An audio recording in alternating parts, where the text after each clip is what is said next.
The movie opens with documentary-style interviews of people reflecting on their dislike for the aliens, who are derogatorily called prawns. In March 1982, a huge alien spaceship arrives on Earth and hovers over Johannesburg, South Africa. When no contact is made for 3 months, humans send an investigation team that cuts through the ship to discover that over 1 million aliens are present inside. Since their supplies ran out a long time ago, most of the aliens are malnourished and sick. Following international pressure, the South African government allowed them to live in a terrestrial camp called District 9. Experts believe that these species are workers, and there are rumors about their leaders being wiped out due to a deadly disease on the ship. It is also deduced that the ship is inoperable since its command module detached and vanished mysteriously. Initially, all is peaceful, but this does not sit well with the locals, who believe the prawns are bleeding out their resources. They resort to rioting, and eventually, with all the militarization and overcrowding, District 9 becomes a slum. 28 years after the aliens' arrival on Earth,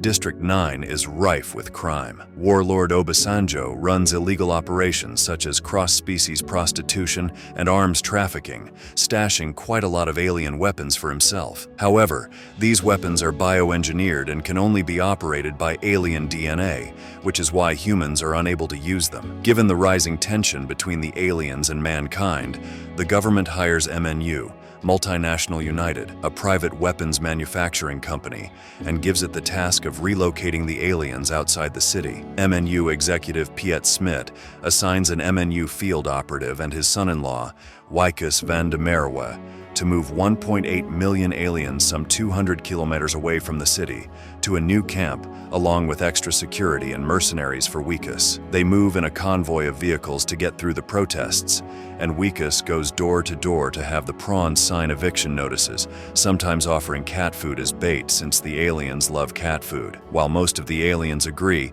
some resist leaving their homes, so the mercenaries start shooting them, despite Wikus's disapproval. One of the houses harbors prawn eggs all over, so Wikus has his men burn the house, and the team confiscates all of the hidden technology inside the shacks. Meanwhile, an alien called Christopher Johnson searches a District 9 dumpster for special alien fuel and destroyed prawn technology, with his son CJ and old friend Paul. They have been scavenging for the past 20 years to synthesize enough fluid to execute Christopher's plan.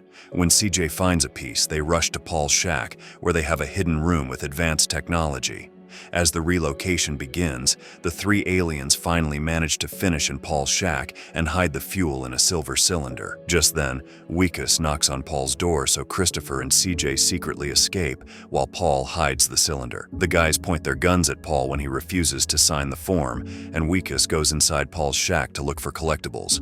He finds the hidden cylinder, but while handling it, he accidentally sprays the black fluid on his face. Cleaning himself up, he asks Paul a few questions, but instead of answering them, Paul shoves Wikus toward a barrel of fire. This triggers Kubus Venter, the head of the mercenary squad, who enjoys killing aliens, and he eliminates Paul. Wikus notices he's burned his arm, so after getting it bandaged, Wikus continues his mission and arrives at Christopher's house. He gives candy to CJ, but the little alien throws it back at him. Growing impatient, the humans hold Christopher at gunpoint while Wikus looks around the shack, which is full of weapons and equipment. Suddenly, Wikus feels dizzy and starts throwing up, so his team decides to take a break. Meanwhile, Christopher and CJ look around for the cylinder and realize it's gone. On the other hand, some prawns decide to trade their battle suits for cat food at Obasanjo's base. Just then, the warlord has one of the aliens killed because his witches and shamans believe that eating an alien's flesh will enable the warlord to use the weapons. However, it does not work. Back at the office,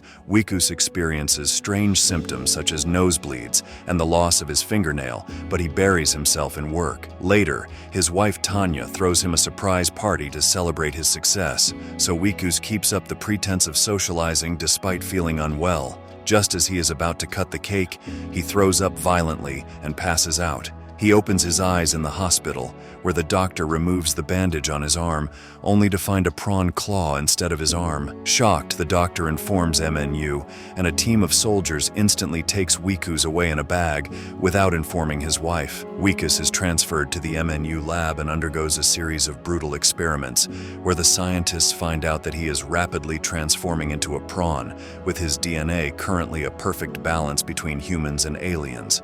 They have him operate the alien technology and even force him to kill a prawn, which messes up Wikus. The senior officials, including Smith, decide to harvest Wikus's organs before the alien DNA takes over entirely, so they can use it to create the perfect soldiers who can operate the alien weapons. Hearing this, Wikus freaks out and uses his claw to break free and attack the people around him. Holding one of the team members hostage with a scalpel, Wikus finally manages to escape. While Venter and his team search around for Wikus, Smith lies to his daughter Tanya, saying that Wikus, now a fugitive, contracted a deadly transmissible disease after sexually engaging with an alien. While this smear story is broadcast on television, Wikus manages to steal some clothes and a phone and looks for food in dumpsters. Carefully covering his claw, Wikus tries to contact his friends and family, but everyone turns him away. Later, he realizes why, when he sees the fake news about him on the TV. Everyone at the store runs out, and Wikus realizes that he has no option but to seek refuge in District 9, since it is the only area not under constant surveillance. He spends the night in a rundown shack, and once it is morning, he scavenges for food. The intrinsic urge to eat cat food makes him uncomfortable,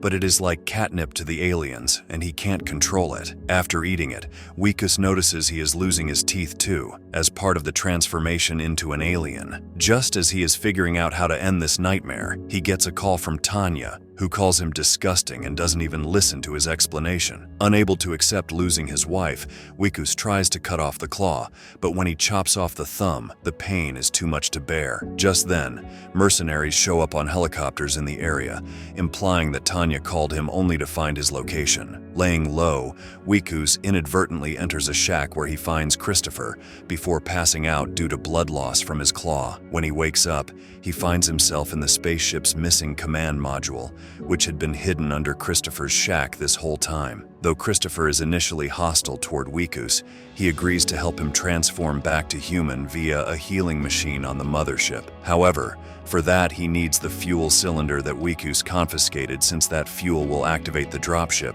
allowing them to access the mothership. Since Wikus doesn't have the cylinder with him, Christopher is disappointed and he considers relocating to the new sanctuary. Despite his excruciating transformation, Wikus feels bad for the aliens and warns them against relocating, since the conditions there are horrible. After another call from Tanya, which is being traced by MNU, Wikus ventures out to ask the locals for some weapons. However, Obasanjo's men mock him, and when the warlord learns of his claw, he decides to eat it because he believes it will allow him to operate alien weapons. Looking around frantically, Wikus gets his hand on an alien weapon, and he subdues a few goons, allowing him to steal a bag full of alien weaponry for Christopher and himself to use when they retrieve the fuel cylinder. In the next scene, the mercenaries find themselves at the location, but when they bust inside Christopher's shack, the place is empty. Meanwhile, Wikus and Christopher force their way into the MNU base and retrieve the fuel. However, Christopher goes in a state of shock seeing that MNU has been performing experiments on his kind, including his dissected friend Paul. Reminding him of CJ's future, Wikus brings him back to the present, and Christopher then makes a bomb using scraps in the lab. They use it to make an opening in the wall and set off for District 9 in a stolen MNU vehicle, while Venter and his men follow them. Once they are home, CJ starts filling the shuttle with fuel, while Christopher decides to confess. Given the gravity of the situation, Christopher needs to return to his home world as soon as possible to get help. However, this means that Wikus's transformation back into a human will be delayed by 3 years since they have limited fuel, and it can't power both the shuttle and the healing machine on the mothership. Hearing this, Wikus loses his temper and knocks Christopher unconscious, after which he descends into the shuttle. Just then, Venter and his men storm inside and threaten to kill Christopher. Ignoring them, Wikus tries to fly the command module himself, but Venter orders his men to fire a missile, which destroys one of the shuttle's engines, and it crashes down, along with Christopher's hopes of escaping. As Venter and his troops capture Christopher and Wikus, their vehicle is ambushed by local thugs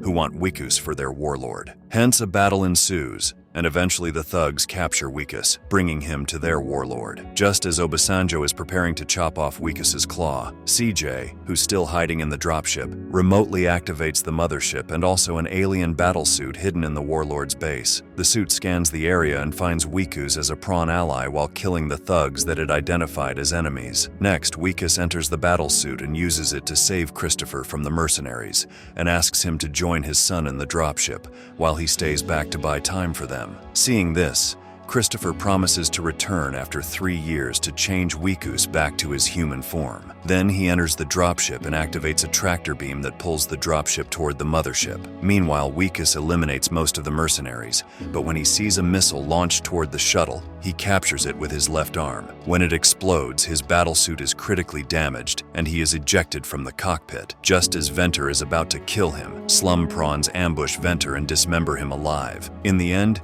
humans rejoice as they see the mothership leave Earth. Some speculate if Christopher will return to save his race or wage war against the humans. The aliens are then moved to another camp called District 10, while MNU's illegal experiments are exposed. Tanya finds a small metal rose at her doorstep, giving her hope that Wikus is still alive because he loves crafts. The movie ends with Wikus, now a fully transformed alien, crafting a metal rose in a junkyard, awaiting Christopher's promise. Thanks for watching District 9. Don't forget to subscribe to our channel. See you next time. Welcome, sci-fi fans. Futurist Flicks is thrilled to launch our exclusive membership program, designed for loyal fans like you. By joining, you'll unlock early access to recap videos, unseen recap videos, raffle prizes, free merch giveaways, exclusive content and behind-the-scenes insights, access to community events, live streams, and Q&A sessions. Join the Cosmic Crew today and get instant access to exclusive perks. Thanks for watching, and stay tuned for more intergalactic adventures.